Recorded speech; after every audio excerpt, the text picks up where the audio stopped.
Today, we're looking at a blue ink by Lamy Washable Blue. Now, as always, there's timestamps down below so you can skip around, but if you've got the time, it really does help me out for you to check out the entire video. Now, if you like blue inks, there's a link to that playlist down in the description. Hi, I'm Adam, and I'm an ink guy. Let's get into 90 GSM Clairfontaine. No bleeding, no ghosting.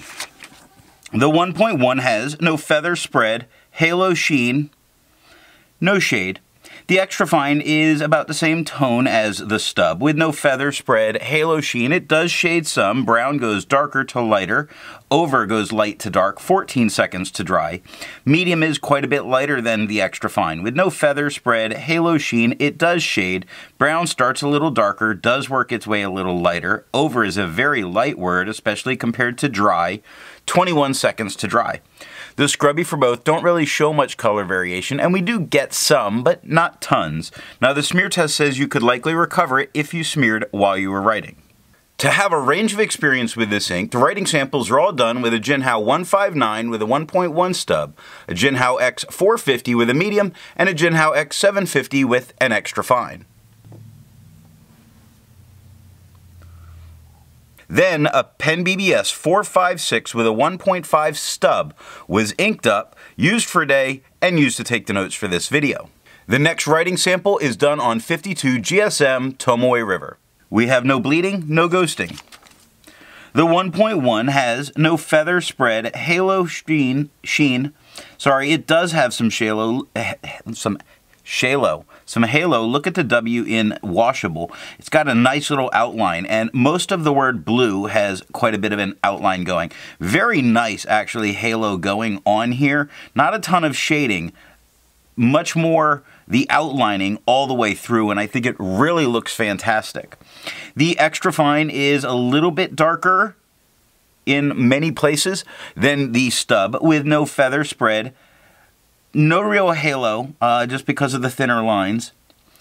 No sheen, it does shade. Brown starts darker, works its way lighter. Quick goes from dark to light to dark. 22 seconds to dry. Medium is lighter than the extra fine. With no feather spread, it does halo, like on the K in Quick. The B, actually all of brown, except for the N, has a nice halo around it. Fox has a nice halo around it. 37 seconds to dry. The scrubby for both don't show a ton of color variation, not really getting that in the writing, and the smear test you probably couldn't recover if you smeared while you were writing. I agree with Vita. There's a lot to learn by doing multiple chromatographies. The one on the left is done the way it's supposed to be done. A line of ink is put down, and then it's put into water for 10 to 15 seconds. And honestly, I expected a lot more of this to really run away from all of this. But I believe the washable means that it's their erasable blue. You do see it push its way up, and it is a true blue ink. Now, the one on the right is let dry for 10 minutes before it's dunked into water. And strangely, as a washable blue, there's quite a bit that's left in the line that's really bonded with the paper in only 10 minutes. Now, the rest of it does push up. There's a lot less to move. I feel like some of it might hold on to the paper some. The next writing sample is done on 80 GSM Rhodia dot pad. No bleeding, no ghosting. The 1.1 has no feather spread, no halo, not here, no sheen. It does shade some, like you see the washable starts darker, gets lighter, gets darker, works its way lighter and then darker again. The extra fine is about the same tone as the stub, with no feather spread, halo sheen, still some minor shading. Brown goes dark to light, Fox goes dark to light, 16 seconds to dry. Medium is lighter than the extra fine, with no feather spread, halo sheen, nice shading. Quick goes darker to lighter to darker. Brown goes darker to lighter. 22 seconds to dry. Now, the scrubby for both does show some color variation, and, you know, we do get bits of it. Not as standout as you might hope. Resistance tests are done to see how this ink can be expected to perform on the page, and more importantly, how hard it may be to clean from your pen. The smear is allowed to dry for 3 days before testing it. Looking at the highlighter, I would not use this in a note-taking situation. It becomes very washed out in what we're seeing here, and the lowercase h is completely blown out. Now, water is reactivating and lifting most of this ink up off the paper with only 30 seconds, and we see a spot of white of the paper coming through. Pen flush does everything that water does and nothing more, but it only took water to get this out of my pen. And the 1/3 bleach solution is completely removing it from the paper, but you're not going to need it to get it out of your pen. The next writing sample is done on Franklin Christoph paper. We have no bleeding, no ghosting. The 1.1 has no feather, spread, halo sheen, and no shade. The extra fine is about the same tone as the stub, with no feather, spread, halo sheen, no shade, 7 seconds to dry. The medium is about the same tone as the extra fine, with no feather, spread, halo sheen, no shading, 11 seconds to dry. Now the scrubby of the extra fine shows some color variation, and we're really not getting it. The medium shows almost none, and that's about what there is. The smear test, you could not recover it if you smeared while you were writing. For the inks tested, the average viscosity is 2.5, with the realm of normal being from 2.1 to 2.9.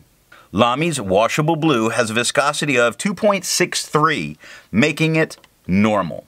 If you're interested in how the viscosity is tested and all of that stuff, there's a link to that video down in the description. The next writing sample is done on black and red paper. There's no bleeding, no ghosting. The 1.1 has no feather, spread, halo sheen. It does offer some shading, like the letter H is much darker than the letters around it, and the E in washable gets much darker as well. The extra fine is about the same tone as the stub, with no feather, spread, halo sheen. It does shade. Brown goes darker to lighter. Quick goes dark to light to dark. 8 seconds to dry.